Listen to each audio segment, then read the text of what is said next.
It is episode 132 of Left Side Heavy, the podcast, presented by Blue Wire. It's just your boys today, myself and Hayden. Hayden, Chilling. how we doing, my guy? You're chilling. Are you recovering okay after that Saints performance on Sunday? Uh, I'm recovered, man. Like I said, season's over. It was over last week. I could not care less that they lost to the Steelers. It was kind of nice, not really worrying. It's just the only frustrating part, man, is just week in and week out seeing Alvin Kamara get less and less touches. 11 touches he had. How are you get like oh, just I was more upset about the Lions losing, man. That was a real upsetting part. I don't know if you really watched it. They just got outplayed. Yeah. I don't really understand how your best playmaker isn't getting the ball with Kamara. On both teams. Like I'd have to say for both the Lions and the Saints, Butler and Kamara like were two amazing running backs. Get them both the ball in space, like do a couple screens here and there. At least three a game, man. Three a game could mean like 60 yards or 100 yards because both of those motherfuckers can take it the distance. Yeah, I totally thought you were talking about Detroit Lions, and I'm like, I was Who severely the fuck thrown. is James Butler on Yeah, the yeah, that's line? what immediately where my head went to. I was like, isn't it Swift and Williams? But then I was like, oh right, the fucking BC Playoff Lions. game. Yeah, I totally forgot that. It was, Oh my God. but it was kind of like in Bar Down, they posted a video of Luongo or something like that, and we'll get to it. And Bar Down tagged the Carolina Panthers instead of the The Florida Florida Pan. Panthers. So it's like having the same team name in two different sports, and it can get very confusing Very sometimes. confusing, yeah. But no, yeah, it was a pretty subtle week in the NHL. Nothing too crazy. McDavid just doing his normal fucking shit, scoring highlight reel goals, but they're not even highlight reel goals to him. They're just another goal. Goals. So it's really annoying. I don't know if you saw any of his, but he just added a few more to his repertoire. That would be career highlight reel goals for some people. But like I said, it's just another It's another just game for him. yeah. My Got fantasy some. team loves it. So Yeah, your fantasy team adores it. even though And I'm 2-3, fuck me. and I get the cookies with dry Draisaitl, so I'm 4-1. Yeah. I'm happy. So, Dude, everyone has more points against me, but I have like one of the highest points for it. Mm, but no, we'll get right into the nitty gritty.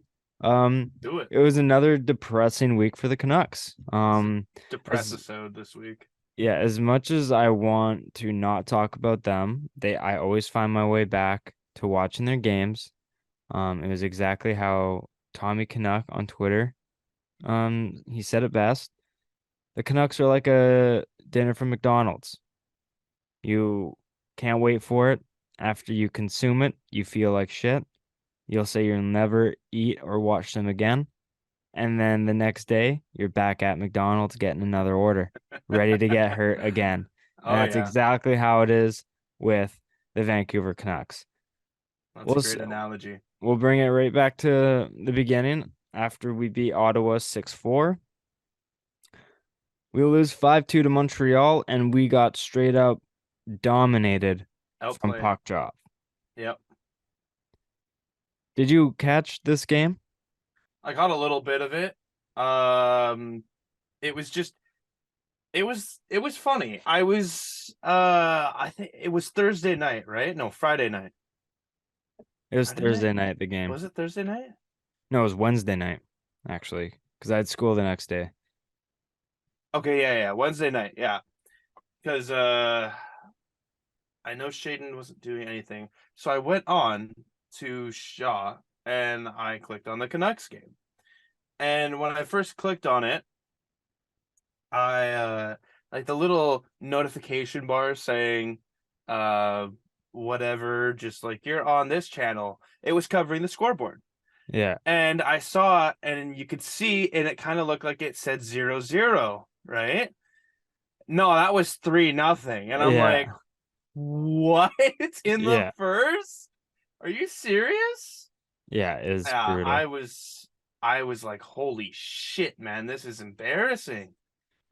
Yeah, it was another goal let in the first minute of the game, which the Yep. Canucks have just grown numb to Yep, because it's they've grown happened so accustomed to. often. And to Montreal's credit, now I don't know if this is with the Canucks being so bad or if Montreal just looking so much quicker, but they look really fast. And to their credit, they look like they were just firing on all cylinders. Nick Hmm. Suzuki, Cole Caulfield, Kirby Doc, they look absolutely unbelievable. Caulfield has like 8 goals, 9 assists. Caulfield, or I mean Suzuki, I can't remember what I said. Suzuki has 8 and 9. Caulfield has 8and 7, and Kirby Doc has like 4 and 9. So Yep. like they're starting to produce, man, and they're looking pretty exciting. So and like, Caulfield, what are your thoughts on Caulfield? Because I guess like Caulfield and Suzuki, because that connection, if one's getting one, it's a good chance the other's getting an assist or a goal. It's kind of like it's It's kind becoming of like like Draisaitl and McDavid. yeah, if Yeah. Drysdale is getting assists, there's a very good chance that McDavid got the assist as well or the goal and vice versa. What are your thoughts on the Caulfield Suzuki connection? Are they legit, or do you think they're gonna maybe slow down a bit over the next few years? Like, is No, this they're this is gonna be a connection that Montreal is gonna grow to know and love. I like you just get that vibe, you know? This is off of pure vibes. This is not off of like one player's coming over. This is they've both grown with Montreal, you know? yeah. So I like that, and I like the fact that they're so young too, which is only just gonna make this better. And they're both kind of like the same player almost. They're both great goal scorers and quick, you know?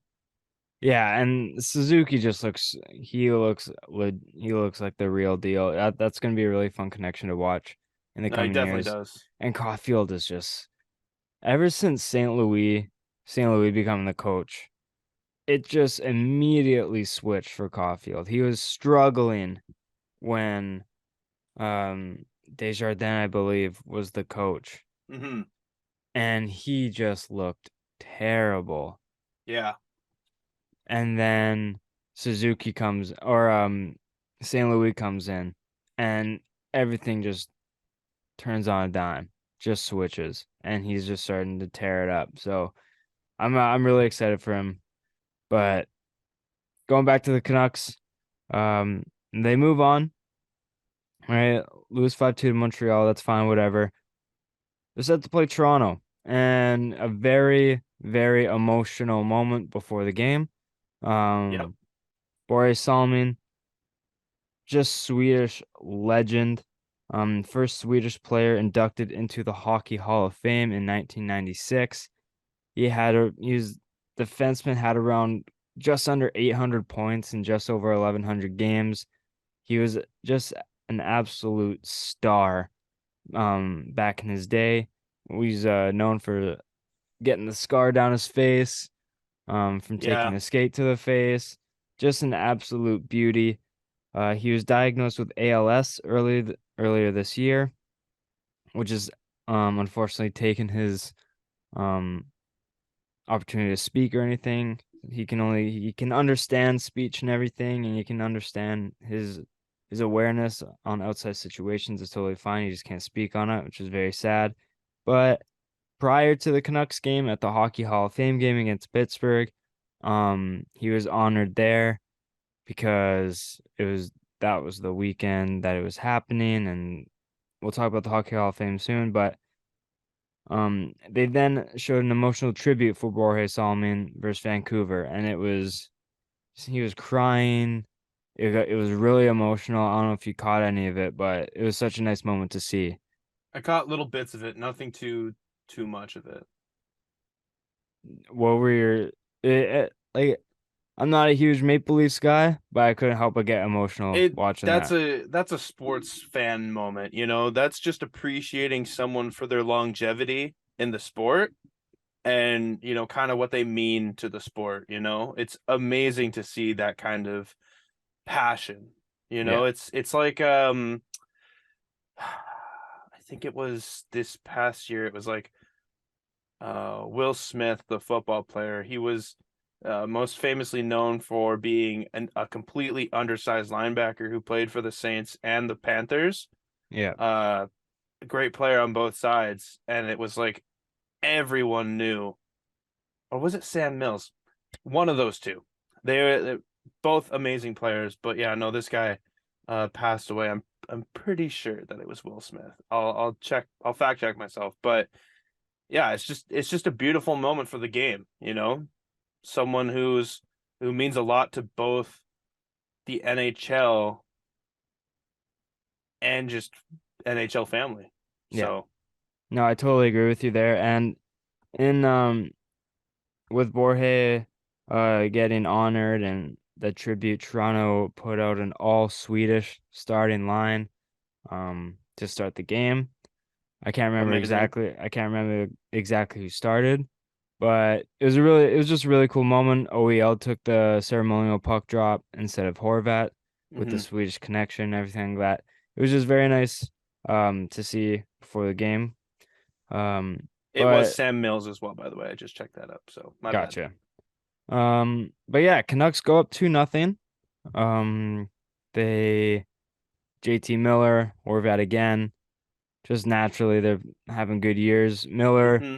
his terrible defense is kind of overshadowing his point production, but So sad. Horvat's been good on all aspects. And after the first period, Cabby presents um DraftKings odds updates and stuff like that. It's part of the sports gambling world that the or leagues are kind of shifting into. Yeah. And he shows that the Toronto Maple Leafs are actually underdogs right now against the Vancouver Canucks at plus 230, blah, blah, blah, blah, blah. And I immediately get on my phone and go to No way. Did you and actually? I don't have money to risk, but I go to my work group chat, Hmm. who has a couple gamblers in there, a couple degenerates. And I'm like, Jonas, yes, Jonas, I'm shouting you out. If you're listening, probably not, but um, he doesn't really watch hockey that Hmm. much.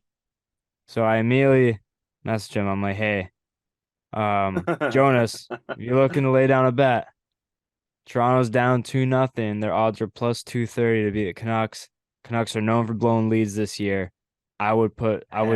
I would sprinkle some cash on this because Toronto is the much better team at home, emotional night. They're gonna Something's gonna happen. He messages back, Canucks are winning. The next message I send, 2-1. 10 minutes Oh, later, 2-2. My buddy Stefan, 3-2. And he's like, yeah, Canucks aren't winning. I'm like, I tried to tell you. dude, man. Ah, why didn't you tell? I would have sprinkled $10 on that. And then Man, I didn't know that was. I thought the Maple Leafs would have been favored. they should have been. Should have been. No odds are gonna shift against the Canucks at any moment. Like it's always the Canucks are always gonna be the underdogs. They could be up 5-0. But Yeah. I also told like our other fantasy group chat, I was like Toronto's plus 230 right now with the double eye emoji, like looking this way, like, oh. Uh-huh. And then Justin, he was like, put your money where your mouth is. And I'm like, I don't got money to risk. And then as soon as it got 2-2, I was like, boys, it's tied. And they're like, damn, Jevy. I'm like, tried to tell y'all. And then Justin's like, it's not risking money if you know it's gonna happen. I'm like, Yeah. that's a good Yeah. point. That's a good point. So, but yeah, they completely blow the lead. Jordy Ben gets the game winner. That's all you got to know about this Canucks season. Spencer Martin, I'm still not blaming that guy at all. He's been laying his dick on the table. It's the first game he's played in where he hasn't registered a point. He had 34 saves on 37 shots. He was not the problem. Canucks defense is hanging him out to dry. Tyler Myers on the penalty kill, completely leaving the best goal scorer in the league in Austin Matthews wide Yeah, open. man. That was insane. I was like, Jesus Christ, man. How And how is he just so open? that wasn't even the worst one, Hayden. Excuse me for burping so much. I had peanut butter. It actually gives me heartburn. I don't know why I eat it. Toronto has a 2-on-3. 2-on-3. Yeah. Austin Matthews is screaming down the left side. The right Myers in the middle. OEL's covering the puck, right? I'm pretty sure it was like Nylander or something like that had the puck on the right wing. OEL's Okay. taking him. Tyler Myers has Matthews in front of him. Starts skating towards the guy with the puck. When OEL is defending him, Myers does that. Guy just chips it into the middle. Austin Matthews breakaway, and then he just Yeah, he just missed, right? Spencer Martin saved it. But when I was watching that, I was screaming at the TV. What the fuck are you doing? I Yeah. can't anymore with this guy, man. I can't. I don't know if you get stressed out watching the games when he has the puck, but he is the softest, biggest defenseman I've ever seen in my life. He's the softest defenseman I've ever seen in my life. He has not provided us anything when he's been on the ice. I don't know if you can relate.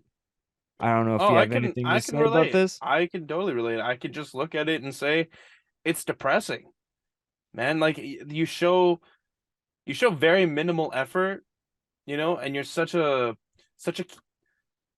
physically, you're such a key player to that team. And on every other aspect, you are shit.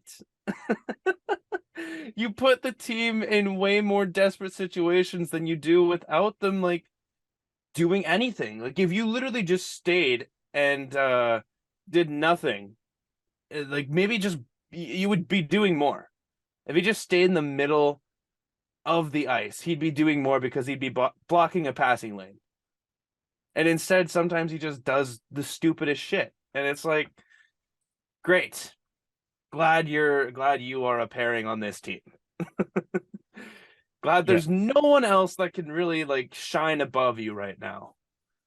Yeah, it's just ridiculous. Like it's nonstop and there's just like I we have to like find a way to try and offload his contract just to like get him off the team because it's just he doesn't really do anything. And it's just constantly putting us in danger and giving up scoring chances. It's brutal. Mm-hmm. But um yeah, we our defensive coverage has been terrible all season. So seeing us blow that lead is no surprise at all. Our goal support has been terrible. Yeah. Yeah, we have a good power play, but what good is our offense if we have to rely on special teams to get us back in the games? If no one takes a penalty against us, then we're screwed, it seems like. It's been terrible. And Andrei Kuzmenko gets healthy, scratched. It's like Yeah, what what the fuck? I don't understand anything. He's like 2 games off of a hat trick and he's getting healthy scratched. It's something must have happened behind closed doors for him to get the boot. But like the roster management doesn't seem to make any sense in terms of all front office with managing and coaching. Things are just ridiculous. Yeah. So I didn't understand him getting scratched. I thought he was hurt when he wasn't playing, but nope, he was just healthy scratched. And I believe he was healthy scratched against Boston, right? I think he played against Toronto. I'm not sure actually. No, I think he played. I think I remember hearing Kuzmenko playing against Boston. Let me see right now. I Just so thought I thought it was the complete opposite. I think he played against Toronto and then was scratched against Boston. let's see. I'll check it right now, but keep going on with this. But nonetheless, I just it's frustrating. And the 5-2 loss against Boston, to be honest, I don't really have much to say about this because they just on all accounts just simply outplayed us. I was fully expecting us to get straight up throttled. You were right, by the way. Yeah, he got scratched against Boston, right? Yeah. Yeah, I remember seeing a thing of I was watching with the Steve Crump and he was like, "Where's Kuzmenko?" And I'm like, "Yeah, he must be hurt or something because no way he'd get scratched, And let he was alone scratched. he was scratched." Yeah, But man, that's just brutal. yeah, but Tanner Pearson, he'll be able to line up. He's missing 4 to 6 weeks with hand surgery. It's just, meanwhile, he didn't really provide much for Vancouver, um, but yeah, and then we go into Boston on a back-to-back. We lose 5-2. Boston just looks so good. We'll talk about them in a bit, but like we just got straight up dominated on all accounts. Hmm. Hampus Lindholm, 3 apples. You have him on your fantasy I team. do. So like I have him on my like keeper league and I'm like Dude, watching this. he's been so good, Yeah. man. I was watching that and I'm like, yeah, like Boston's throttling the Canucks, but like I'm getting points here, so it is what it is. But because I've given up on the Canucks. Like they're just gonna lose to a team like Boston. That's just how it's gonna be. Like there's no way Hmm. they're gonna be like in that game unless No. their defense for some reason shows up out of the blue. But Tyler Myers again taking like 3 penalties, 2 delay of games, a tripping. It was just a game where we had no chance in winning and we played bad. So it was just like At this point, ridiculous. I wonder if maybe like just to say fuck it, right? Like what about putting some of your better like forward defenders as a defender? You know what I mean? Like on the power play when they put Petey back there with Hughes, like maybe just put Garland back there, you know? I Put a big try body back there. try anything at this point because things just aren't working. But Canucks got into the mix. There's a couple fights there. Podkolzin stood up for himself. What I like to see. That Greer guy is a absolute puss bag. He turned down a fight from Luke Shen, but then the next shift he goes and fights Podkolzin. It's Yeah, just it's yeah, like great. and then he started putting the belt like starting showing the belt to the Boston fans and stuff like that, like hyping them up. I'm like, dude, you turned down a fight from Luke Shen and then you went and took a fight with Podkolzin. Like it just seems like you're scared. You're picking your fights, whatever. And it was after he cheap shot at Podkolzin too, so it's not like Podkolzin went up to him for no reason. Like there was a valid reason why he tried to fight him. It's because he completely straight up elbowed Podkolzin in the face. So like that just shows what that kind of guy is.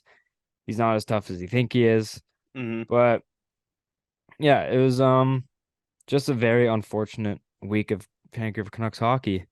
And it's not going to get any easier because we're on that Eastern swing and we're going to be playing a lot of teams that are much better than us, including the New York teams, Washington, Pitt, Buffalo. It's not going to be easy. So No, you just got to try and maintain the storm, I guess. But yeah, as best as you can. yeah, exactly. So I'm going to keep it in the Canucks theme. Tonight we are recording on Monday. The Sedins, Daniel Alfredson, Roberto Luongo, Rika Salonen, and uh Herb Carnegie are getting inducted into the Hockey Hall of Fame. So congratulations to them. A massive class with no Stanley Cups, funny enough, but I think everyone has given their opinion on it. These guys are Hall of Famers. I don't necessarily agree that they should be going in right now. I don't know if they're quite first ballot. I think there's some guys that deserve to be in ahead of these guys as of right now. I think they can have a few more years to wait, but nonetheless, I still think that they are valid enough for the Hockey Hall of Fame. So I'm just very happy to see them go in. Um, and the Hockey Hall of Fame game happened. Did you see Bobby Lou lace Puck up the drop. player's skates Yeah, and man. hit the gritty? Oh, he hit the gritty? Oh, yeah, Oh my God. he scored and hit the gritty. It was unbelievable. I know he got 2 goals and he also took the face off against Henrik, right? Yeah, it was just so awesome to see. I wish NHL would step up their marketing game and actually market that thing was happening because I had no idea that was. Yeah, no idea either, man. Like and why in the middle of the season? You know, why not make it like the NFL, right? Do it at the as a preseason game, Yeah, you know? I agree with that too, but That yeah, way it's kind of getting its own shining red light, you know, and you actually know that it's happening. It's not just some random ass day that, you turn on your TV and oh yeah, like Hockey Hall of Fame game. Yeah, It's more or less like, oh, tonight is Hockey Hall of Fame game night. Like maybe we'll watch for like a period, sorry. And yeah.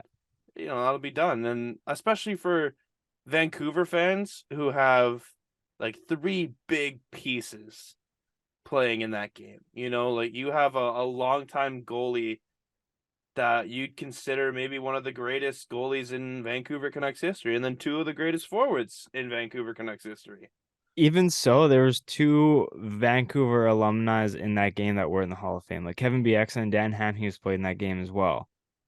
See, And like, it was just like it was terribly marketed. No one knew it was going on. And like you said, I totally agree with you thinking that like making it a preseason game, having the at 4 p.m. have the game that they played last night with all the Hall of Fame inductees and stuff like that, them playing in that, and then the 7 p.m. game, have it the Hockey Hall of Fame game where they are then honored in their blazers and everything like that, have a ceremony and then have a hockey game, like a rivalry game or something like that, like I Pittsburgh agree. Philly. Like I totally agree with that because it would just like you'd get more ratings to it You and it'd be a would. lot more fun.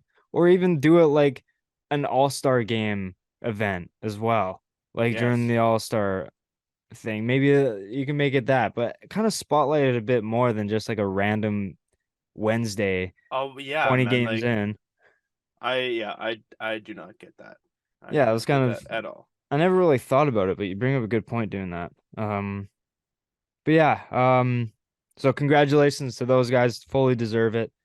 Um, it's just so cool seeing the Cityans in there. I don't give a shit if people are saying no cups, whatever. I guess they can just put anyone in there.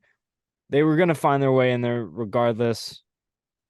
Yes, is it too early? Maybe, but they deserve to be in there regardless. Um, we'll do some injury updates here. Matt Murray is returning from injury to start versus Pittsburgh. Laine, he's out 3 to 4 more weeks with a sprained ankle after just coming back. Just coming back from IR. Yeah, so it was just very tough for him. Jake Muzzin for the Leafs is out indefinitely with a cervical spine injury. He is to be reevaluated in February. As soon as I read that, I'm like, that just does not sound good at It all. does not just, yeah, it doesn't sound good in one bit. Yeah. So, as I mentioned before, Tanner Pearson out 3 to 4 weeks with hand injury, and probably the biggest one that happened, Evander Kane out 3 to 4 months with a wrist injury. And if you must have been living under a rock if you didn't see this, but it was against Tampa Bay. Pat Maroon accidentally went over his wrist with a skate and sliced his wrist open down to the bone, it is reported. And it was a very scary incident. You saw how much pain he was in. He was screaming. As soon as it happened, he was like, I just put pressure on it. That's all my mind went to is put pressure on it. He looked like he was in a ton of pain. Pat Maroon screamed to the bench for help. What was your reaction when you saw this happen to Evander Kane? Believe it or not, I actually haven't seen the injury. I haven't seen the whole progression, so I'm gonna terribly look at it right now. And you know what? Maybe I'll give you like my play-by-play of how I see this. Yeah, All I remember seeing though is someone in our league dropped Vander Kane, and I was like, maybe I go and put a claim on him. And then I was like, oh, out 3 to 4 months, and I'm like, I see why he was dropped now. yeah. But all right, let's. I picked him up and put him on the IR. Yes. Oh, oh, oh, God damn. He just like he didn't even realize what happened, and then he like looked down at his Yeah, wrist, and he's like, "Holy shit!" Like yeah. he He's didn't probably even worry about anything. That is scary. yeah, Oh yeah, and that's just a freak accident. Freak accident. Even Maroon, like he didn't even realize what had happened. Yeah, wrist. Yeah, just exposed. And yeah, left skate. Man, skates are scary, bro. Yeah, I know, right? It was this game is insane. Um, yeah, it was gross, but luckily everything is okay. He's all in good shape. It's just a matter of recovery now. Apparently they had to take a vein from his upper arm area to help. Oh, It was just insane. It was a lot of doctor stuff that I don't quite fully understand because I'm an idiot. But yeah, he's well, just saying that you had to luckily take a enough he's vein okay. from your arm to help it out in another area, that's just kind of worrying. Yeah, that's kind of a no bueno. No Um, bueno. no bueno. Da. Yeah, I think that's kind of all I got. Chris Neal, um, I think the long biggest time. news for me, Matt Murray's coming back for the Leafs. Yeah, I said that. No, I know. I'm just saying. I think that's the biggest news because that was my preseason prediction was that he's gonna do good. Just giving a little Oh, input on all the stuff that you went over. yeah. Chris Neal, longtime Sen, is getting his jersey retired, number 25, which is pretty cool to see. That's cool to see. Um, and then I got a couple team updates here. New Jersey Devils. Now, Hayden, I got to give you your flowers right now. You had them in the playoffs, and I kind of called you psycho for that because I didn't quite think they were ready. But they've won 9 games in a row. They're on an absolute heater. Nico Red Heischer, hot. Jack Hughes, Dougie Hamilton, just the whole fucking 9 yards. Vitek Vanacek is starting to turn it around. Their team is just on an absolute heater right now, sitting atop of the Metro with the likes of Carolina, New York, Pittsburgh, Washington. It's one of the more heavier divisions in terms of strength of teams, and New Jersey, a team that no one really put a ton of expectations on this year, is just sitting atop there with 24 points. What are your thoughts on New Jersey just absolutely being a wagon right now? It's amazing to see. It's amazing. Like I know I'm not the biggest NHL guy, and I kind of looked over rosters. I kind of looked over like who could make a leap, who was young enough, who was good enough, and I've always liked New Jersey because of Martin Brodeur, and Camilleri going over to New Jersey when he kind of hit irrelevancy. But like, I was just you just have a feeling about a team, and this was that feeling of just I don't know, I like him. Yeah, they're just like a team like Montreal, but just a bit more higher skill. Like I'd say yeah, a little bit higher skilled than Montreal. Just yeah, just a team with a lot of promise, and it's really coul to see them just having some relevancy, you know? yeah, it is big vibes, big Yeah. vibes. We mentioned Boston before. We're gonna kind of just cover a team from every division, team that spots jumps out to us. Uh, Atlantic, Boston just shitting on everyone, Yeah, yeah. especially at home. They're 9-0-0, undefeated, haven't given up a single point on home ice. I want you to take a guess. Their goal differential, if you haven't seen it. Well, I What remember I saw it last week, and I know last week when I saw it, it was 24. And I had to imagine it's grown, and I know they've been crushing. Okay, 29, 31, 30, 30. 30. Oh, 30. let's go. They have a plus 30 goal differential. That is Dude, that's absolutely insane. that is gross, dude.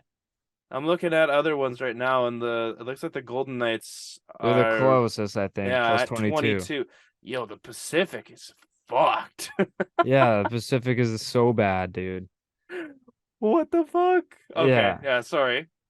No, but Pasternak, Bergeron, Krejci, Marchand hasn't skipped a beat yet. No. You got Jake DeBrusk tearing it up as well. Hemp is Lindholm. Yep. Connor Clifton, like those guys are producing as well on the back end. Linus Olmark, he Yeah, has you like could almost put like he has almost like their first two or three lines on fantasy and they'd be decent. yeah, Linus Olmark has like 10 wins. He's just bodying everyone, man. Like, did you think because a lot of people were skeptical on Marchand and just like their injuries at the start of the year. They don't know how Krejci was going to be. But they've kind of put all of that away, and now they're just an absolute wagon because they're sitting at top of the league, and now everyone's fully healthy. They were sitting at top of the league before Marchand and McAvoy came back, Yeah. and that was Yeah. something no one was really expecting. No, not at all. So, give me your thoughts on like, is there any surprises with Boston and how well they're doing right now? You know, there really should be, but I'm not surprised that there isn't. You know, like Boston's just so good. Like they're good top to bottom, and their biggest thing was injuries this year. How healthy can they stay? And you know what? They're staying fucking healthy. Yeah, And they're playing with a huge chip on their shoulder. And obviously I don't really have any hatred towards Boston because I wasn't a true Canuck fan back when that was a big thing. But god damn, man, like you have to give credit where credit is due. Boston is playing lights out, and everyone who goes up against them should be afraid. Like the Leafs only beat them by one, and then who else beat them here? You have to go back so far down this list to even see. The Senators. The Senators beat them 7-5. Like close games. yeah, And it looks like the other games, the two games that they've lost are very different games.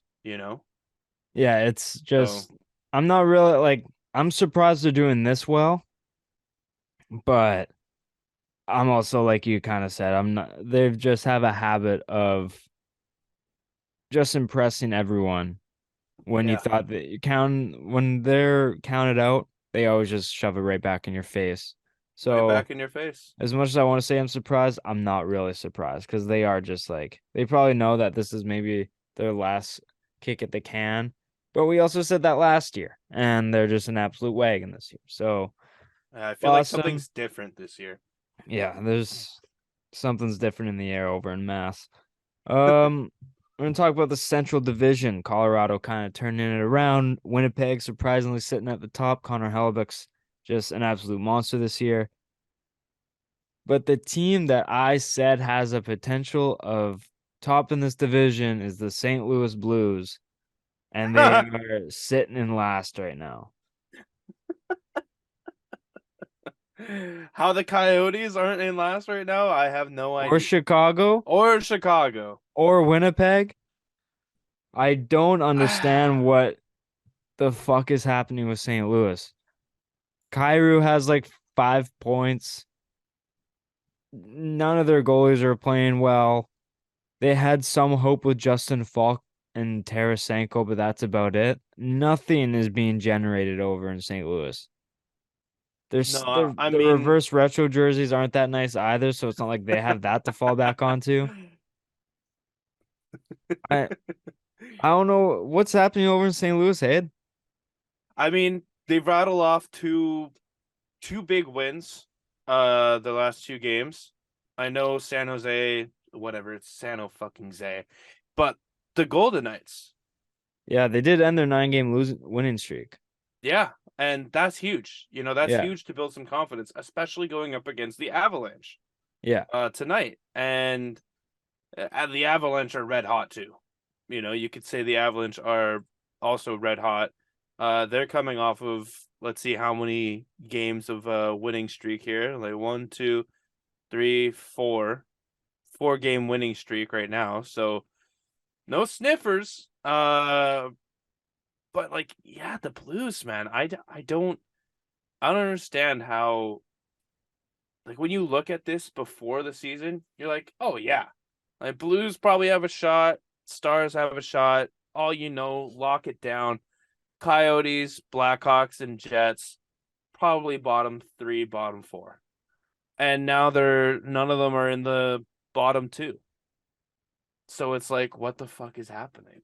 Yeah, Yeah, it's simply crazy. Score update right now, it's 0-0 after the first. So they're keeping up with Colorado, but indeed.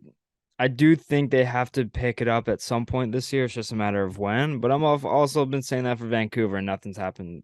I've kind of given up on Vancouver now, but I still think St. Louis is better than what they're playing. Jordan Kyrou is really slow this year. Like he just hasn't really been able to pick up any momentum. That happened last year as well, but this stretch has gone on for a lot longer than last year. Hmm. Um, so we'll see. And then we'll go to the Pacific Vegas, 8-1 on the road. They're 13-3 right now. Eichel is back. He has like 19 points. He has accepted the villain role when he got a hattie against Buffalo and just basically sent a big FU to Buffalo. Jack Eichel, is the league better when Jack Eichel is tearing it up? Any league is better when the star players are playing amazingly, right? Like if McDavid wasn't tearing it up right now, the league's not better. Yeah. Like if Bo Horvat's not tearing it up, the league's not better. If McKinnon, Makar, all these stars, if no one on their like respective team is tearing it up, it's not fun. It's not fun to watch at all. And even like Igor Shesterkin, kind of underwhelming this year, or even the Islanders in general. And then the Penguins have been on such a slope. Now even Crosby, it looked like he didn't or he knew what the fountain of youth was, but it's like, oh, maybe that was just because he hasn't played hockey in how many months. And now that he has played it in so many days consistently, it's like, well, now he's actually looking like he's old. Yeah. And yeah, man, it's sports are a weird thing.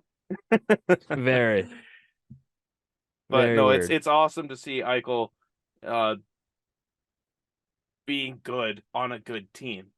And that was one where you can kind of shove it in my face. The Golden Knights leading the Pacific. Now that I'm looking at this division, it's like, wow, how did I not see that coming? I didn't see them tearing it up this much. I definitely thought like they would end up being like a wild card spot, but I thought the Canucks were going to be better than them, and that was just a delusional homer take that is just pissing right on me right now. So Yep. it's tough. Your boy got a trade proposed to him. I've been talking with Edie right now. He told me to peep the trade, and I said I'll get back to him. This is in our two-player keeper league. Mm-hmm. I'll propose it. I'll give it to you right now. I give up Hampus Lindholm and an eighth round draft pick for Alex DeBrincat and a fourth round draft pick. I'm very much considering this. Because who knows how much longer Lindholm will keep this up. Mm-hmm. You gotta sell And high, right? It's just like stocks. yeah, I gotta sell high. My team sucks ass. So at this Mm-hmm. point, I just gotta get high draft picks. And you'll get draft capital. Yeah, this looks like a fire on all cylinders almost. Like Alex DeBrincat, he has 44 less fantasy points than Lindholm. So it's not like he's not keeping up. It's just a matter of being on a worse team. Mm-hmm. Um, like Lindholm has been a product, but of Boston being an absolute wagon. I mean, like, I'm going to think about this, but I got to jump on it when he's at his highest. I don't know if I'm going to get anything higher than a fourth round draft pick. And Alex DeBrincat has the potential to tear up any game at any time. So I He might, really does. I might do that. I think he should. So, yeah, we will see. But, NHL Fantasy Pro Hayden Barton here says that you should in fact do this. all right. Sounds good. Jake Ottinger. I just want to give him his flowers right now. He's playing absolutely unreal for Dallas Stars. He's leading the league.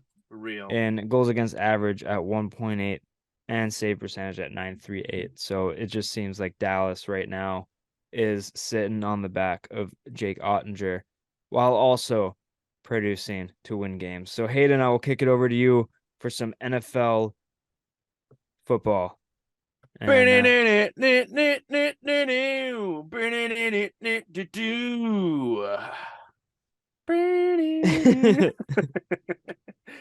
Yes, this week. Man, what a week to forget. Holy fuck. NFL week 10. Obviously you really don't have anything to say because your team didn't play this week, so boom. yeah, We started off with the Battle of Mid, the NFC South. Wow. The Panthers beat the Falcons. I don't get this division, man. I hate I this division so much. same. Yeah, it doesn't make sense. It doesn't make sense. I hate this game. I hated this game right from the start. Um, like that's all I can say about this game. It was like there was one cool play that happened, and it was when Mariota was almost parallel to the ground. If he had thrown it like half a second earlier, it would have been the worst pass of all time. And it was almost returned for a pick six. I don't know if you saw that one. Yeah, I did see that one. Yeah, it was a tragedy. Yeah. Absolute tragedy. Uh, but And yeah, I guess Carolina's jerseys were kind of cool. It was their black jerseys with a black helmet. with the black helmet, yeah, Like that was kind of dope, but like that's about it. I mean, if Carolina's gonna do like a cool jersey, man, like just wear blue. Wear your aqua blue, man. Like it is the nicest color. I feel like to have an all, primary color jersey. So many teams do black, man. And I heard they try and got like their fans to do a blackout, but it's like how are you going to try and make your fans do a blackout? You have like 40,000 fans going to your like 60,000 fan stadium. Yeah. And it's against the Falcons. Who cares? They also have black as their primary color. Like, oh man, this division, this game, double piss off. That's how I'm rating this one out of 10. Double piss off out of 10. Just lives up to the Thursday night football. Yep, lives up to that niche of Thursday night football. I feel bad for Al Michaels. Yeah.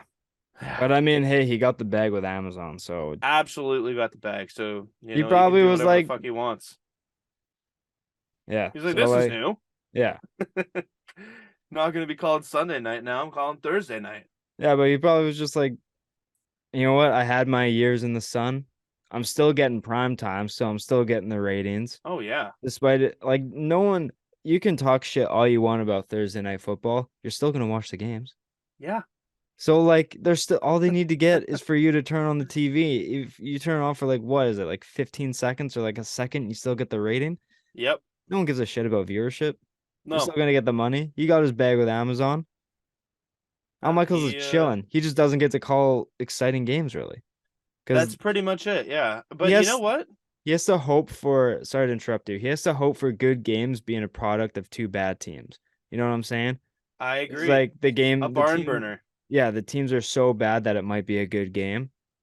And this one had potential. I mean, you Yeah. look at them play 2 weeks ago, and it was the most thrilling game of all time. You got PJ Walker throwing 62-yard in the air bombs, and then you just get this game. Yeah. You get this game. Absolutely battle of mid.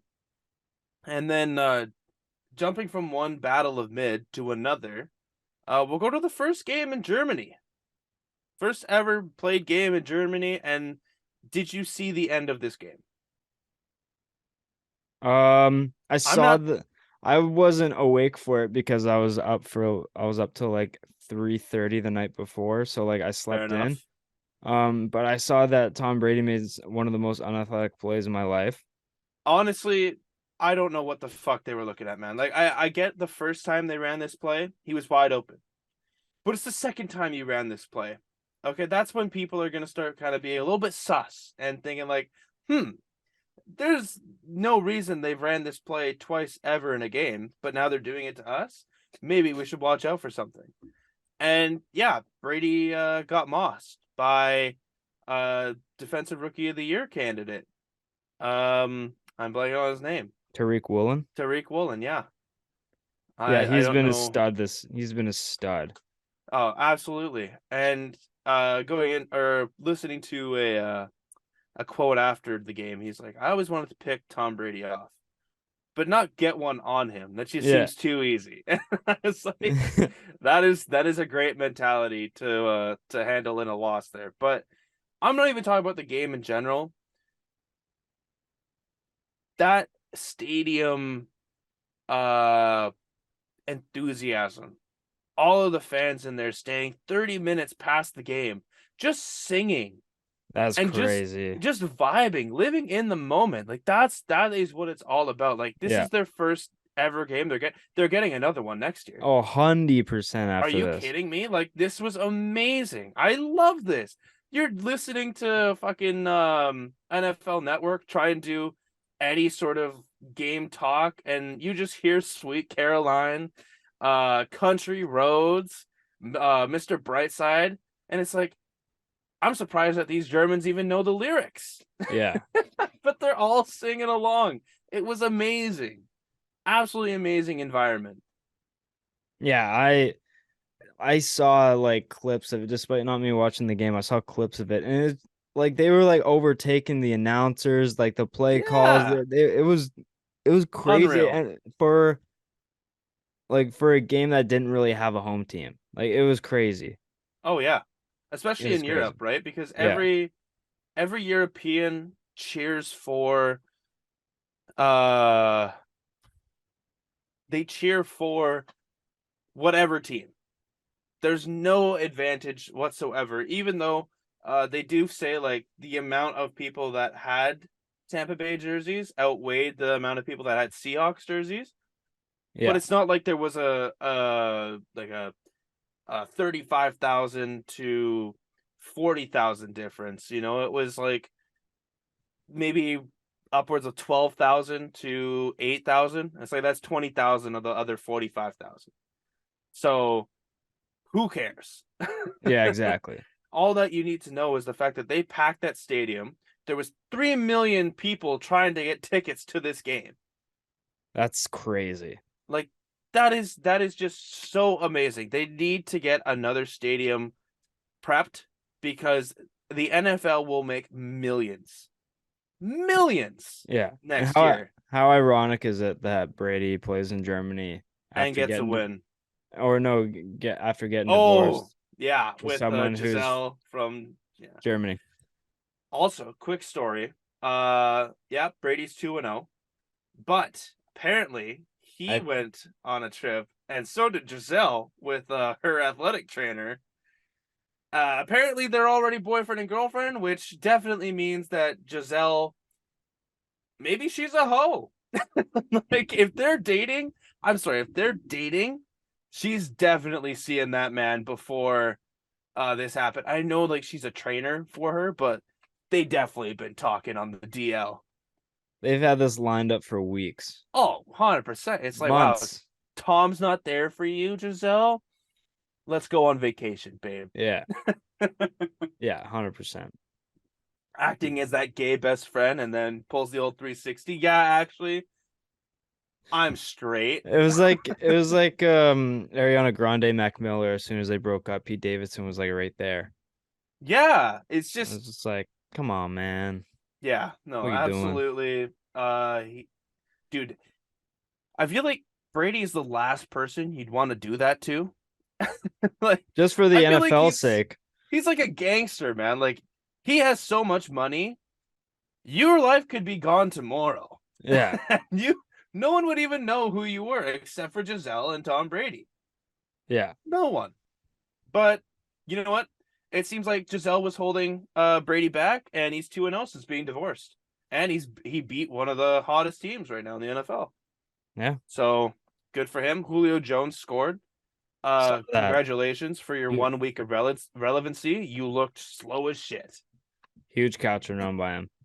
But Yeah, there was no one even touched him until he got to the goal line, so yeah, you better have scored. Quickly, we'll go over this.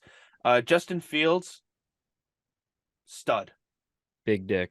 Oh my God. He's the first NFL player to ever have two 60+ rushing yards touchdowns in the same season, and he did it back-to-back weeks. I don't know what this man took like the last 3 weeks, but he's immediately changed his narrative, which is why you never judge quarterbacks too early. People are Exactly. like, is Fields the guy? Who knows? Is Tua the guy? I don't know.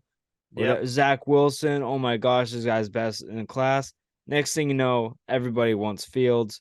Yeah. Tua's everybody wants Tua. Nobody wants Zach Wilson. It's like, where was this the end of last year? This everything was completely different. And Yep. what's changed in the past 7 games? You guys are changing your opinions.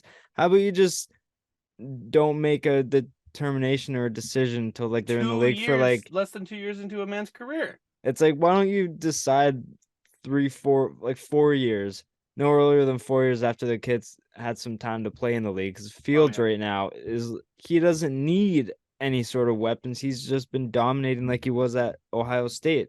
Oh This is yeah. the quarterback that Chicago drafted, Oh yeah. No, and it's starting to 100%. show.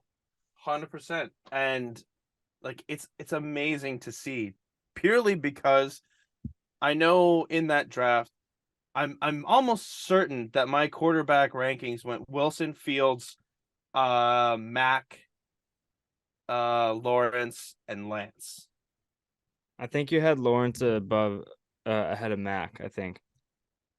Could have, but I know they were like even going into the season, I know it was pretty interchangeable, mostly because systemly. But I know for sure I had Lance at the bottom and I had Wilson at the top. Yeah. I think you had um I think you had Lawrence 2 or 3. Could have. I have to go back and fact check myself there, but like this, yeah, no Fields. I think Aberflus is the perfect coach for him. He's he's given Fields the reins to an offense where he is looking just amazing. Yeah. It's amazing to see. And I know it was against the Lions, but I don't give a shit. To rattle off two 60-yard touchdown runs back-to-back weeks, here's your flowers, Fields. You look amazing.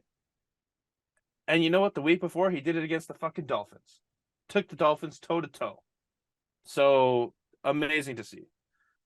Speaking of the Dolphins, they handle business down in or were they in Cleveland? Or were they no, they were in Miami. They take care of business at home against the Browns. Yeah. It was the Chubb v. Chubb. Cool family story. You always love seeing some stuff like that. You know, you never really see it all the time, but yeah, Bradley Chubb versus Nick Chubb, cousins, used to live super close to one another and played at different schools. It's just, it's awesome to Where see. did Bradley Chubb play again? Was it like NC State or something? No. Where I did he don't know play? where did Bradley I'm Chubb pretty play? sure it was something like that. He played North Carolina. Yeah, NC State. Yeah, no, you're Um right. yeah, I thought it was like a state school. But yeah, it's um pretty cool. I mean, like Chubb gets into the end zone again. What a fucking surprise. Yeah, That's free money. Bet him to get into the end zone a game. It's yeah, but I mean Miami, first time they're 7-3. Did you see everything that was like the case last time they were 7-3? no. You keep going. I want to look for this post because it's pretty funny. All right. But yeah, Tua. I saw another thing today. Where it was like people are now obviously riding Tua's dick hard because it's like, oh yeah, he's playing great, and what a pick over Justin Herbert. Man, shut the fuck up. Okay, Justin Herbert has had his top two receivers injured for multiple weeks now. Tua Tagovailoa has Jalen Waddle and Tyreek Hill, literally the best wide receiver combination this year. He better be playing better than Justin Herbert. He has more weapons. Like, it's going to happen. And he has a better defense and a better coach. Like, I get it. Tua is playing better than Justin Herbert. I think I would still take Justin Herbert over Tua Tagovailoa. I say if Justin Herbert had what Tua had right now, I think it'd be leaps and bounds different. I think Herbert is a lot more tough than Tua as well. I mean, Herbert took a hit last night where I thought he was going to be out. He got right back up, after looking like he was out. But no, the Dolphins are steamrolling. Like, congratulations. Yeah, Tua, and everyone said it. This is the year that you need to prove it, and he's proving it. So it's awesome to see. Next game. Yeah, I just want to point Oh, out I'm not ready to say Tua over Herbert yet for the same reasons you're saying. Like when Justin Herbert had his boys, Mike Williams, you saw what he's put up. He's the yeah. first quarterback. He's had like in this first 3 seasons, he's like top three in passing yards, passing touchdowns, completion, air yards. Like he's a monster, and his receivers right now are Josh Palmer and Devon Carter. So like, let's slow down on Tua over Putting Herbert. Tua over Herbert. Yeah, man. Like, And I still want to give Tua his flowers though. Like his accuracy has been yes. stellar. It's just that just mechanics wise, Herbert has not been playing well this year. Like he's missing easy throws, that's for sure. But I Oh, just yeah. like everything encompassing in a quarterback I want, I still am taking Herbert over Tua. I agree. I feel like they both have dog in them, but I feel as if Herbert may have more of a dog in him. That's not trumping anything over Tua. Tua's a great No. quarterback. I would take him over Jameis Winston and Andy Dalton any day of the week. Uh, but yeah, he's performing, and it's great to see. Obviously, now they're in sole possession of the AFC East. Uh, so you know what? We'll go right to that game. Bills Vikings, game of the year so far. Holy shit. Just insane. Absolutely insane. Absolutely insane. I don't I man, like it was Atlanta Falcons type of just you had the game in hand, Buffalo. You had the game in your hand. And this is how you like Josh Allen fumbles the ball on the one. Absolutely crazy. And Minnesota, Kirk Cousins, my boy. He's showing up and he's Not looking great. I don't know who Kirk Thuggin is. All I know is Perk Thuggins. That's all. I Per don't Perk Dude. Perk Thuggins. Honestly. And the game of the year also had the catch of the year. Yeah, 100%. That catch Easily was the catch of the insane. year. Oh Yeah, my God. that catch was insane. And there's been a lot. You got that George Pickens ones as well. I I'm This still trumps it I honestly think it's a lot closer than people think. Um I'm still taking Odell's catch over this one. over both. Yeah. Um I just George Pickens, the way he distorted his body and how he had to stay in bounds as well, I think makes this one a lot harder. Um, but like this catch is still like I'm not discrediting this catch at all. It's still unbelievable. It was a massive catch too. Like it was clutch. Like it was a fourth down conversion, and it was either that or an interception. It was just like it was unbelievable. It was crazy. Oh, absolutely. But no, I want to finish talking about this game first, and then Yeah. I have the Dolphins 7-3 stat that I was talking about. Okay. Uh I mean, I don't really know where else to go from there. Like it had it didn't have game of the year written on it at the start of the season, but this is game of the year. Yeah, Game of the year. Uh, Not the best game I've ever seen all time. I'll still give that, excluding playoffs. I'll still give it to the Chiefs versus the Rams. That game was insane. This game was insane, but not as insane. Yeah, I agree. It like because what was that 2018? The Chiefs Rams Yeah, one where it was like I 52 to 48 or something like that. let's see what year it was, but yeah, that I know. Yeah. That game was exciting from the start.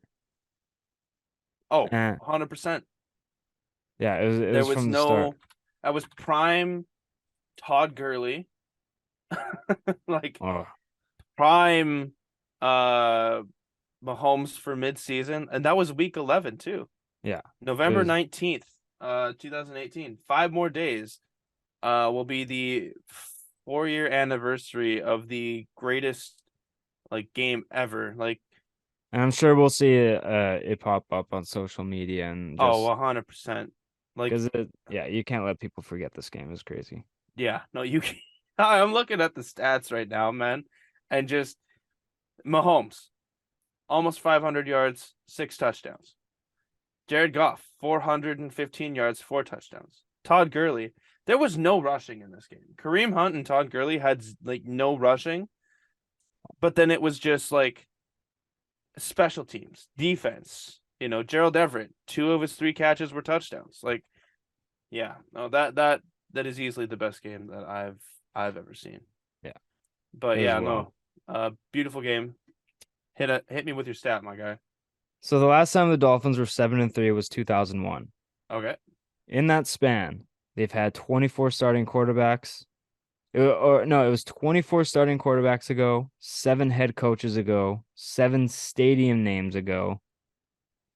The 7 stadium names. the Miami Heat of the NBA had 0 titles. Oh my LeBron God, was in high school. The iPod had come out. The iPhone was 6 years away. Tua was 3 years old. Mike McDaniel was a Yale freshman, and Tom Brady was a first-year starter. dude, that's insane, man. That's the last time they've been 7-3. Yeah. Wow. So just unbelievable stuff. But That is crazy. yeah, next game that you had. Next game. Titans Broncos. Let's not linger this one any longer than it deserves to be. Yeah. It is Titans get the win over the Broncos. Congratulations. I saw a stat today. If the Broncos had scored exactly 18 points in all of their games, guess what their record would be? 8-1. I saw the stat as well. Oh my God, shoot me. What was Drew Lock's average points per game last year? Take a guess. I'm gonna guess like 19 and a half or something. 20. Yeah. Oh, it was. Oh, who did they pay? They paid the wrong quarterback. I saw comments that they're still a quarterback away. Yeah. Yeah, And yeah, they they just gave are. this one $245 million.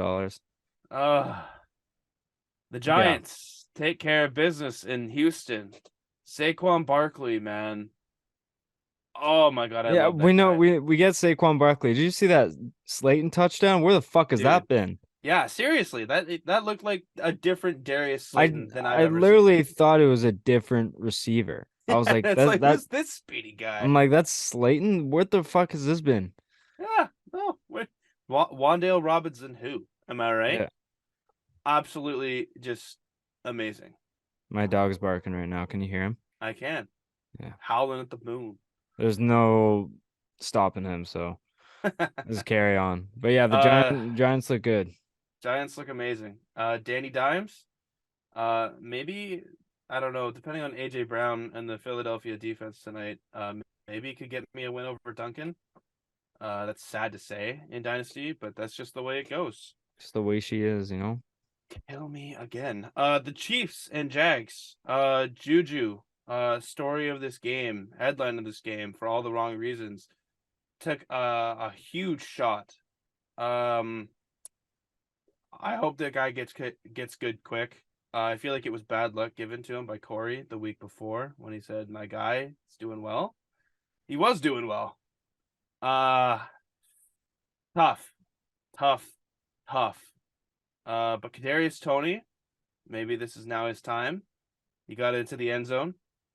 His first like kind of full action. Oh no, not his first full action game, but like Yeah. Higher percentage game, he gets a touchdown Yeah. and over 100 yards all purpose. So maybe that speaks to something, New York. Uh, could be just me though. Uh, but yeah, any thoughts on this game? I Travis mean, Etienne.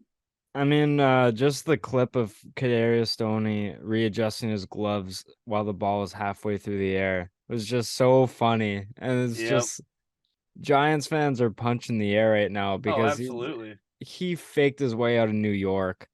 I don't Faked understand it till like he baked it. Got into the first round. He's gonna get paid over $15 million for his rookie contract. Like, yeah. And now look at Mahomes. Mahomes has another Tyreek Hill to play with.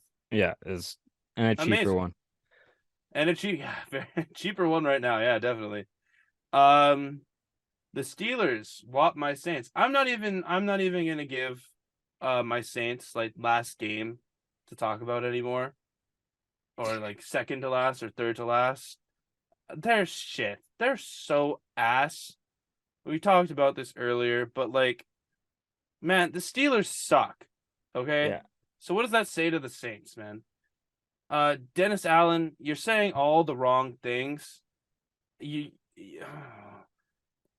You put a healthy scratch onto Marquez Callaway, who was your last year's number one wide receiver, and started Kevin fucking White over him. What are you doing? Andy Dalton, why are you still starting? Like Yeah. Jameis Winston, I'd rather have Jameis Winston with 4 back fractures than Andy Dalton right now. Yeah. He didn't even get the ball to Kamara. He sat in the pocket. Kamara's like in the flat waiting for a ball, and he takes a sack.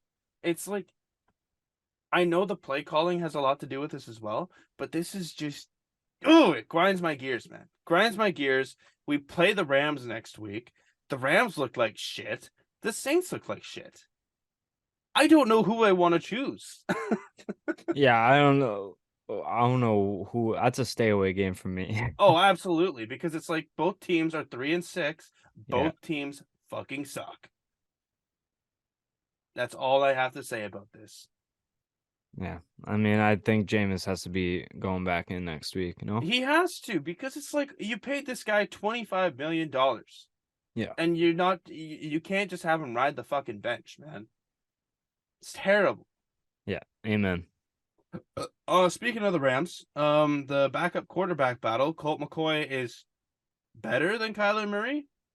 Just kidding, but maybe I'm not. Rams defense, like Aaron Donald, maybe you should have retired with Tom Brady. You have not done anything this year. Yeah, Like I Aaron think Donald has looked like Aaron middled, you know? yeah, I think did that championship just get to his head? Surely, right? Because he hasn't like made a hype play. He had 3 tackles and 4 assists, no sacks, uh, and it doesn't look like he had any pressures. Yeah, and that's And you're very going up odd. against Colt McCoy Yeah. and the Cardinals, man. The Cardinals. Yeah, typically you see him wreck a game like this, but yeah, he Didn't. couldn't leave a stamp on anything. No, and he hasn't wrecked a game all year. He's looked very, very out of place, and it's weird. It's weird to see. Uh, but yeah, Cardinals get it done. Today they cut Eno Benjamin. That was the weirdest thing I've ever seen. I don't understand. Like James Conner's back, yeah, but there's no way you're keeping Damian Williams. Like Eno Benjamin has juice. I The saw I saw something today where it's like the Saints are looking at Eno Benjamin, and I'm like, good, get somebody else in there with him. yeah. Like they need this.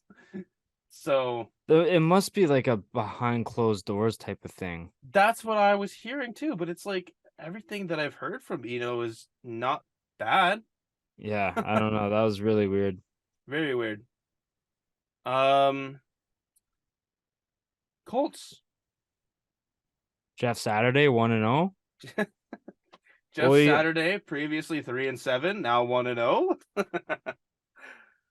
That was such a man. The Raiders. I feel like the talking point isn't the Colts. it's the Raiders, man.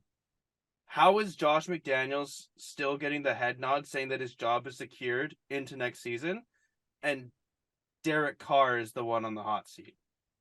I don't I don't understand. Like Like I Josh McDaniel should not be head coach next year. no, he shouldn't. And Derek Carr shouldn't be on the Raiders. Like Derek Carr is a fine quarterback. I wouldn't want him personally for my team, but there's no nodding that he puts up points and that he is an efficient quarterback. Yeah. But like there's just coaching. There's two coaches right now that are on the hot or three. Nathaniel Hackett, Dennis Allen, Josh McDaniels, in my mind. None of them should be head coaches. Yeah. None of them at all should be head coaches. They've proved time and time again, week after week, that things can work, but at the same time, they just don't, and they don't play out. And it's so weird that the Raiders will definitely have a top 10 pick next year, Yeah. With without a doubt. yeah, I truly don't understand. They're like the Canucks right now. You They look at got them on paper and you're like, they should be high flying, they should be a offensive playoff scoring, team. Like, maybe a little bit of trouble on the defense, but like it should pull through. And and it it's just just hasn't. not. Yeah.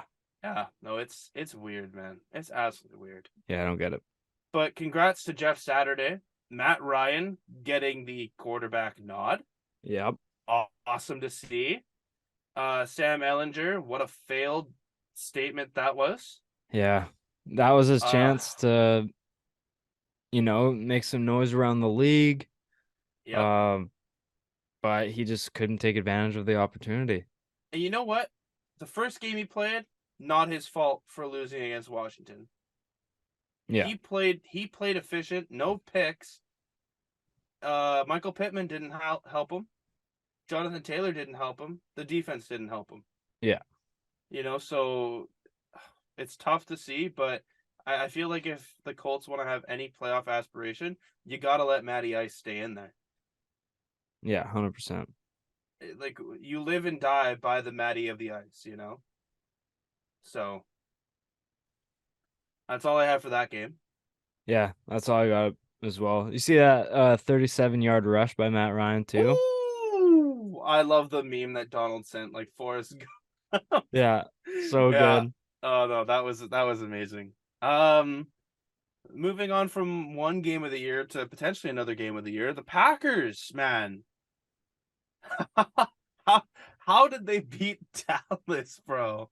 I don't know. Like, I guess Rogers just decided to. I'll start trying. Was it Rodgers that started trying, or was it Chris, Watson? yeah, Christian Watson just catching 3 tutties. Dude, Randy Moss stat line almost right there.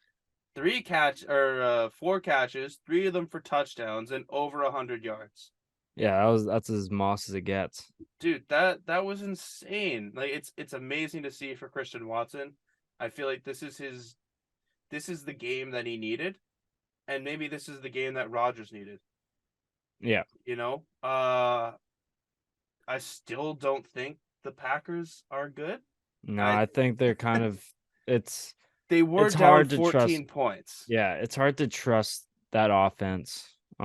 Despite Rodgers being deep down like one of the better quarterbacks in the league. Say Yeah, what you want about this year, it's still like you can't count him out, but it's also hard to trust that offense yeah, to be reliable, even with Rodgers throwing the ball. Like, how many agreed. drops is there going to be a game? Like, you can't really rely on them getting open right now. It seems like Rodgers doesn't seem to have a lot of time. Looks like he's making a lot of desperation throws, throwing the ball away, having to scramble. Like, Hmm. And thing, we'll see how it is on Thursday night. yeah, it's just that offense is hard to rely on. So Green Bay is still hesitant. There's a lot of PI calls that should have been called on Green Bay's defense that weren't. It was, yeah. Hard to trust Green Bay, but I mean, solid win against a good Dallas team this year. 100%. 100%. Uh, Kind of a fail for Dallas too. Yeah.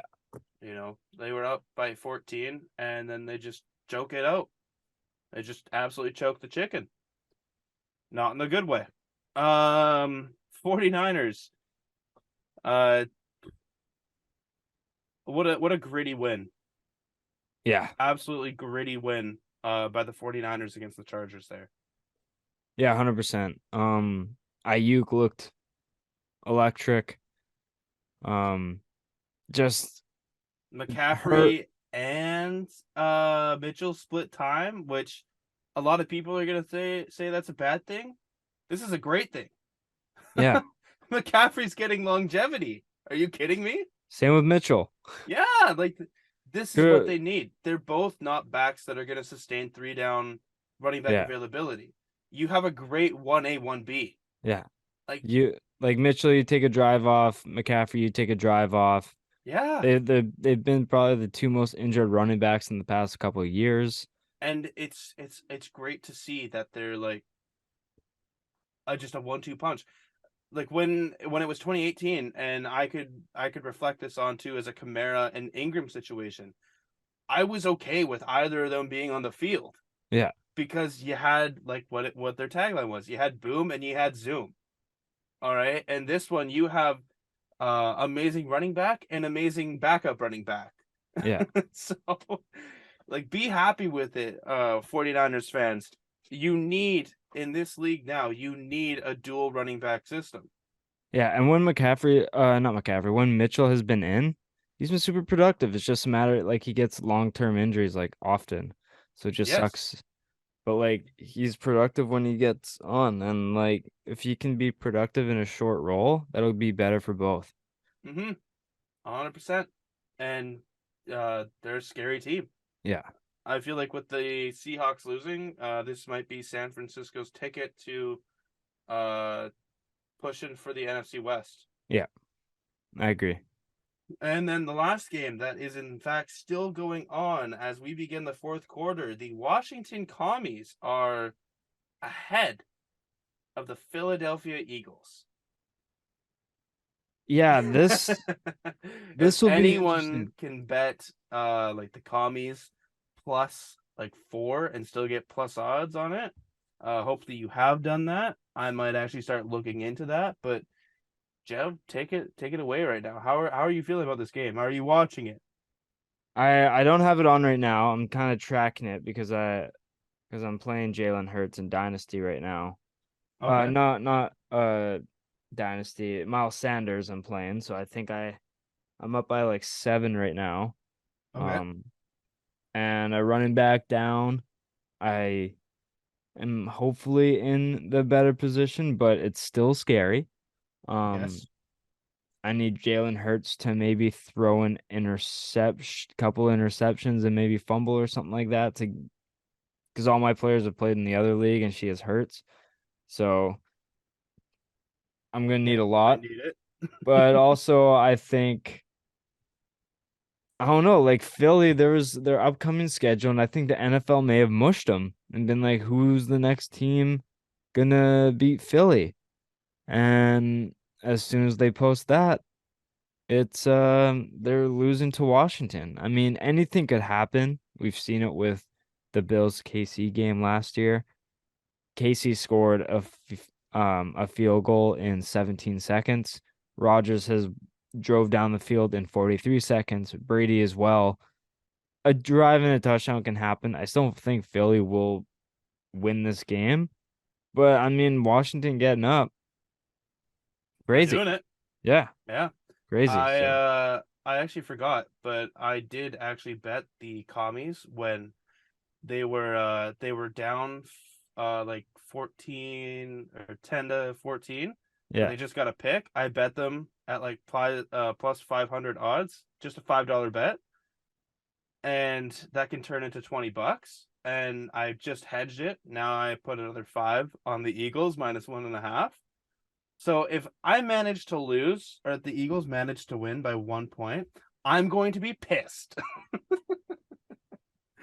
So that's this will be almost like almost a live reaction to it, depending on how long we go. Although I don't think we will, because that's week 10. yeah, Uh like I said, this is depressisode for football, for me at least, and even a bit for hockey, as CJ Gardner-Johnson gets his sixth interception. He just picked off He just picked Heineke up Taylor Heineke. as we speak. Dude, 6 interceptions, man. Philly, you have got yourself a dog. Yeah. Oh, the swindling, man. The swindling. God damn, I hate the Saints. Oh, Oh anyways. man. Well, hey, we can talk about the Canucks game that is going to be happening last night, Yes. technically speaking. Yeah, what First a Buff, what a tragic game. Another blown lead to Buffalo. yep. That goal by Tage Thompson, that guy's on fire right now. Yeah, and I mean Horvat, consistency, speaking of guys on fire. Yeah. It just continues. It's great. Spencer Martin / Thatcher Demko. No It, one, they're not getting help. yeah. It was great to see. It was great to see a goal from the fourth line though, Oh, right? 100%. Yeah. Yeah. I mean, and uh Oman. Yeah. Amon. It was a great scrappy goal from him, but it was just an unfortunate 4-2 loss. I mean, our Yeah. How can you be PK, up 2-0 in the first 12 minutes and lose 4-2? You yeah, know? our PK let us down again. But yeah, And that if was the. any of that happens, I am going to fucking laugh my ass off. Oh, I'm clipping it 100%. But uh, yeah, that was a Canucks Sabres talk. yeah. Anyways, we have a game now. Ooh, Hayden Uh, said he's surprising me, so I'm excited. I'm surprising. I was already thinking of doing this. I was gonna talk to you before the episode, but then before the episode, you came to me. You're like, "Hey, I want you to do a game," and I'm like, "Fuck, I already had one in mind. Let's go." It's almost like when Same wavelength. it's almost when I in my head, I'm like, I'm gonna do the dishes for my mom. And she's like, Jimmy, can you do the dishes? It's like, no, I don't want to fucking do the dishes anymore because I was Yeah, now gonna you do it. told me to. Yeah. Fuck you, mom. So you're like, you know what? I was gonna do a game, but not anymore, asshole. Because Yeah, because you told me to. yeah. Yeah. But yeah, Uh, ladies and gentlemen, me and Hayden are gonna alternate weeks, and we're gonna try and do whether it's a one quiz and the other, doing drafts, and we're gonna try and do it a little bit about everything. Some will be sports related, some of it will kind of just be random bullshit, but we want to kind of incorporate some different aspects to the episode, something a bit more consistent. and But this one, you can play this game along at home. Be honest. Maybe we will clip it. We'll see like exactly how many you got right in the comments if you want to say if you did. Who knows? All I know is if you're listening to this, you're gonna really have to think about it. So, Jeff, that being said, I have 4 players that you have to name, but you only get hints of exactly what their scenario of their whole life being a professional sports player has been. All right. okay, So we have 2 from the NFL and 2 from the NHL. okay, 2 currently playing, 2 retired. Does okay. that double flip you off? So the first one we'll start with the NHL. Yep. All right. Now, this one, it'll be a current player. Okay. But you'll know that. First one, and you get to guess at every question or every statement, okay? So it's not like you have to wait until the last one. You get to guess. Okay. Okay. So I am 29 years old and I'm 6'5". Okay. Next statement. Or do I have to guess? I mean, guessing, then you'll know who it isn't. You know, if you know someone that's like around that age and that height. Alex Tuck. No. Okay. I was drafted in the 2012 season.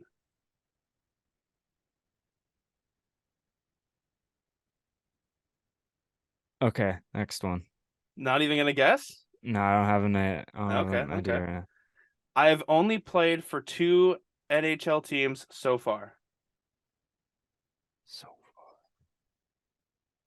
6'5", 29, 2012. Who's in 2012? 2012 was Nail Yakupov. It was like Morgan Riley. Is it Connor Murphy? No. Okay. I don't even This know if he one was this one 2012 might draft. give it away. Obviously, it progresses and it gets easier. Yeah. This year, my goals against average is currently a 1.96. Connor Hellebuck. No. It's not I the am guy with. playing for the hottest NHL team at the moment.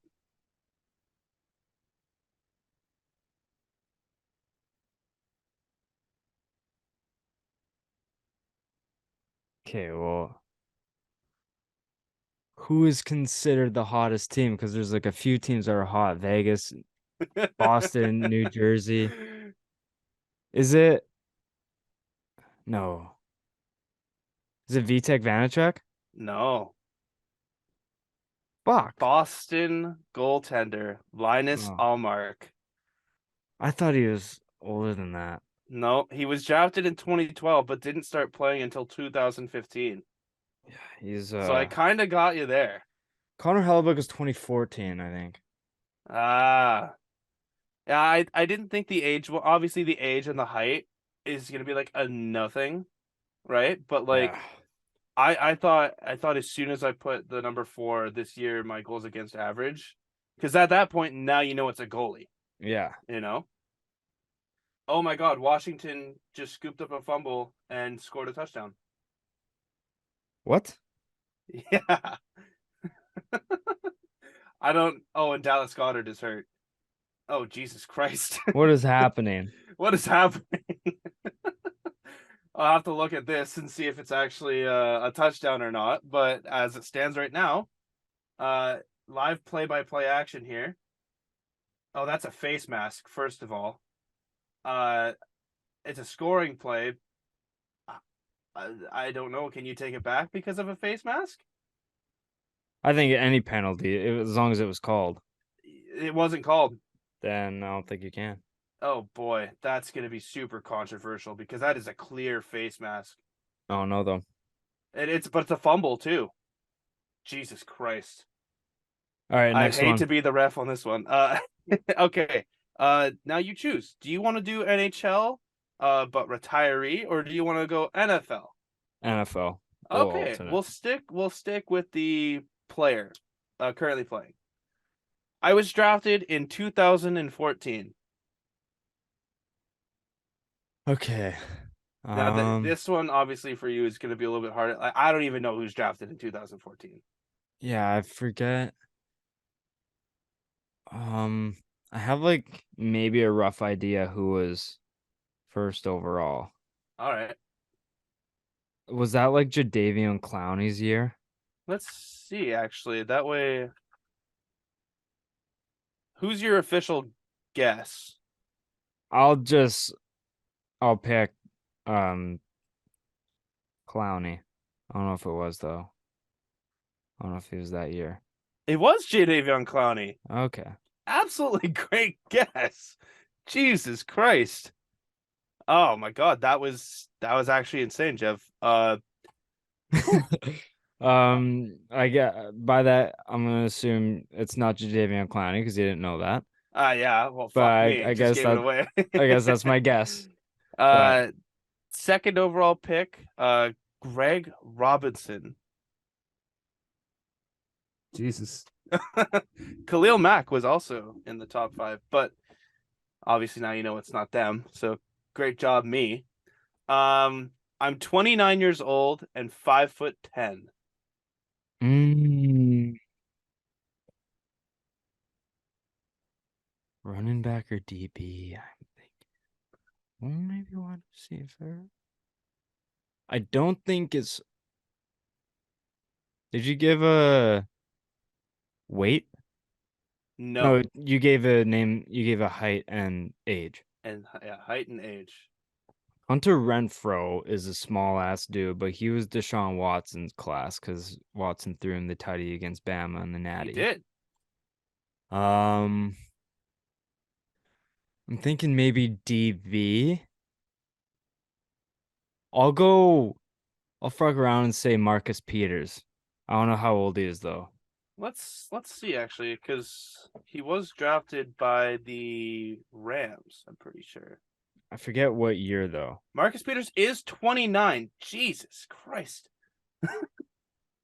You're actually a lot more insane with this fucking guessing shit. Jesus Christ, man. Um it's not Marcus Peters. Tell you that right now. And he was drafted in 2014. Okay.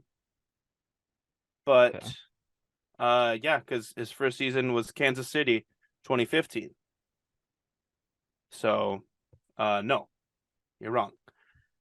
I've played for 4 teams, none of them more than 4 years. Mm. Mm.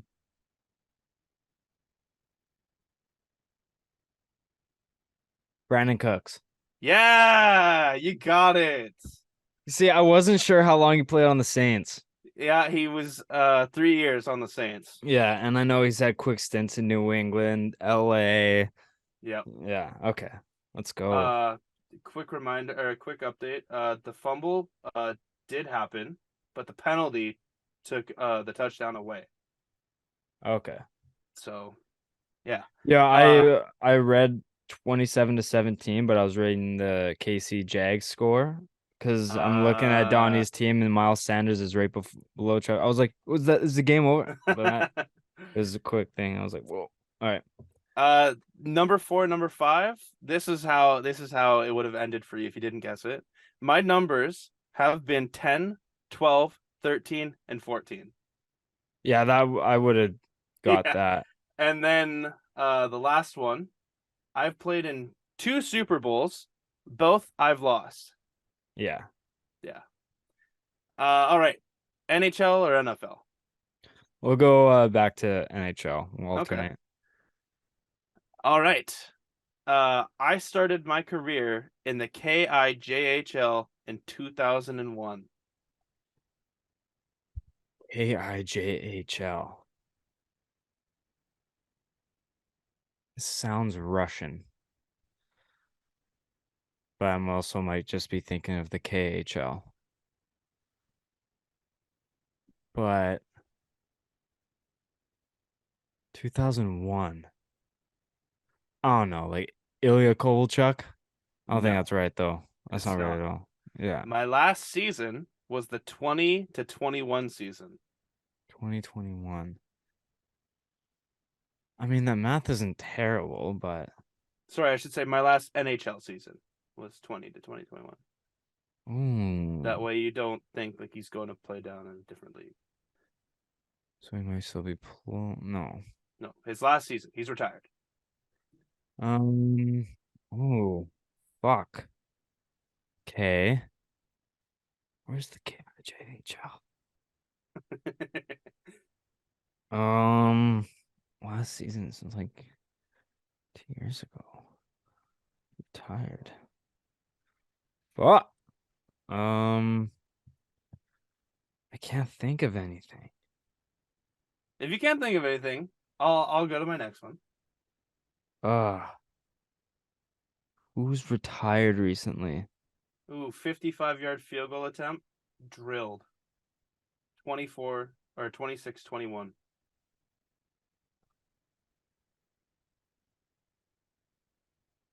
you can't think of anything, I'll give 5 more seconds to think of a name. One. Nah, I Two. can't. I can't think of any. I All can't right. think of anything. I'm brain farting right now. I played for 2 NHL teams, one being an original six.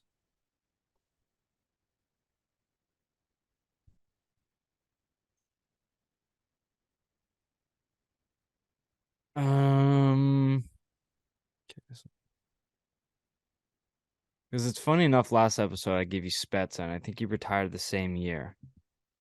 I don't I think. I promise you, I did not choose Jason Spezza. Okay, no, I know. Um, it's not Chara. He's played for like 4 teams. Oh, he's only played for 2 teams. Okay, so what legends have played for New York? Detroit. Oh my gosh. This is so annoying. KIJHL. I don't know where that league is. Um, Fired not too long ago.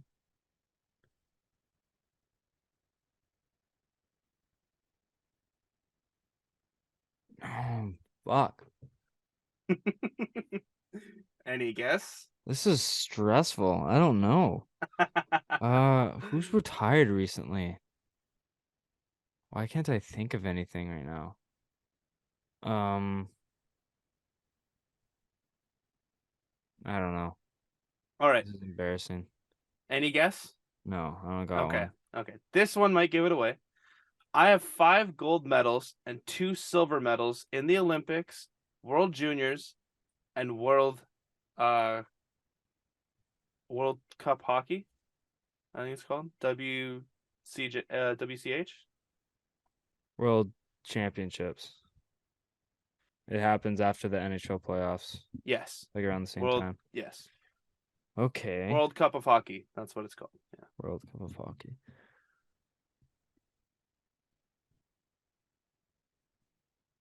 Oh,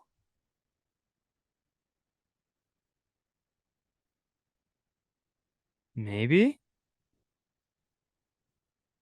Henrik Lundqvist. No. Fuck, he's played for New York and Washington, and he retired like not too long ago due to a heart condition. But I All don't right, know where he played before. this one, this one could be it. I I think he was went. born in Sycamoose, BC.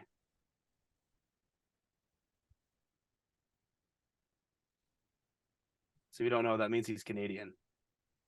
Yeah, thanks. Um, Carey Price has only played for Montreal, so it can't be him.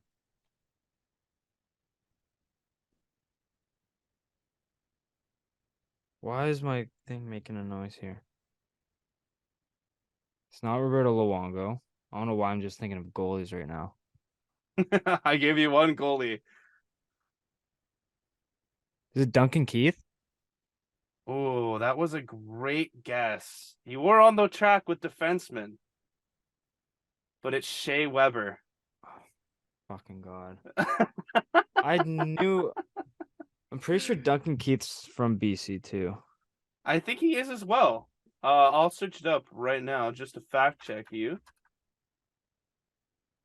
And Duncan Keith did play on an original 6 team, and he's only played for 2 teams. Yeah, no, he played on Chicago and he retired in 2001.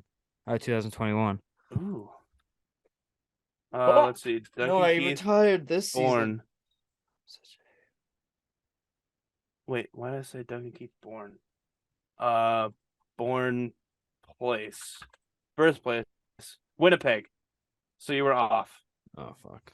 Good guess, I but think you were off. he might have grown up in BC. Could have. I'm a donkey. I should have known that.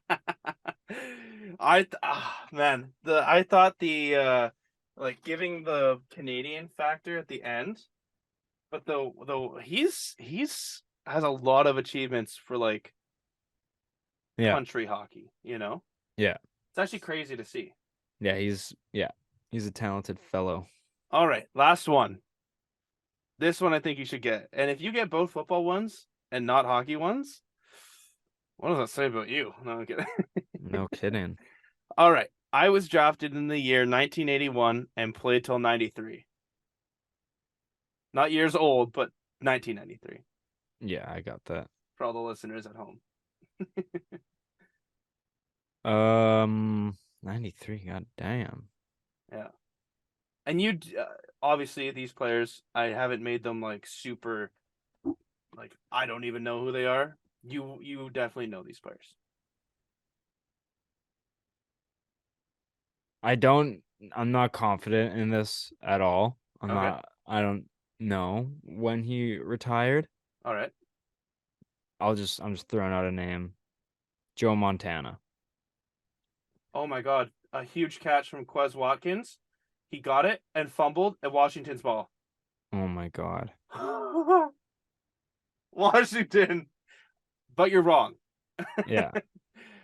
All those years I played only for one team.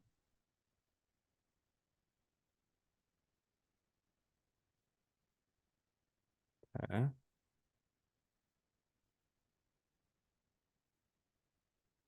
Huh.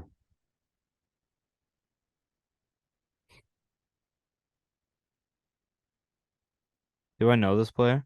Yes. Okay. Um, fucking years are the years are I'm Are bad hard, with. right? The years I'm bad with. Yeah. Um,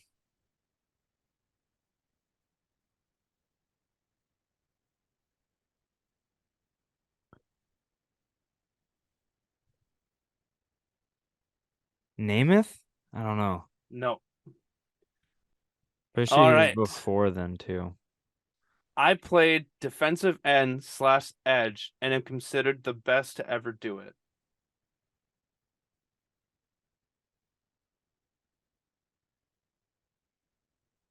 I think the guy I'm thinking of played linebacker, and he might have played for multiple teams. And like, if I get this wrong, the best to ever do it. Oh, Lawrence Taylor? Yeah. Okay. You got it. I thought he played linebacker, Well, and defensive end or edge, sorry, is like an edge linebacker. but like, because I know it's just like TJ Watt is a middle linebacker or left outside Left linebacker, but outside he line, but he all plays edge, yeah. but like I thought he was in the middle, and I thought he played for the Bears and the Bills, but I guess he only played for it was the Bears and it was the Bills Nope. that he played for, right? Nope. Who did he play for? The Giants. Red and blue. Yeah. You're close though. But I thought he played for the Bears as well, so that's why I was very unsure. But then the best to ever do it, like so many people like Belichick and even the Saints, like Lawrence Taylor is like the best defender I've seen. Yes. So I had to Had shoot to it. throw it out there. Yeah. All right. So the last two of them, this is number 4.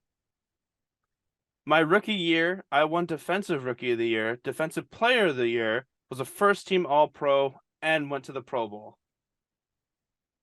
And then number 5, I am the last defensive player to win the NFL MVP. Yeah. Not the first, not the only, but the last. Yeah. And So there is no way that anyone else ever has made such an impact. Aaron Donald, yeah, but the way that the NFL was back then compared to how it is now, if anyone's ever seen Lawrence Taylor film, they'll know just how different he was. He was an animal. yeah. No, for sure. But Jeff, congrats, man. You got both football ones right, but both hockey ones wrong. Yeah. Yeah. I'm surprised myself with that too. It's but it was definitely a fun game, was it I not? also don't know if Shea Weber's technically retired. I think it's an unofficial one because the Vegas Golden Knights have his rights. He's on LTIR, but I don't think he's technically retired. Yeah, and he hasn't played in 2 seasons, so who gives a shit? Yeah, he's retired, but he's not officially retired. Yeah. But all right, that was I fun. was I was gonna say like even at the start of it, like it's an unofficial retiring, but I was like, oh, that dead ass would give it away. That would have helped a lot. Yeah. But eh, You eh, got or well, almost got it. yeah, almost got it. All right, boss. That's all we got. That is all we got. That is the 4 players. Where can the people find you? At Hayden_Barton on Instagram and Twitter, and at HBart13 on TikTok.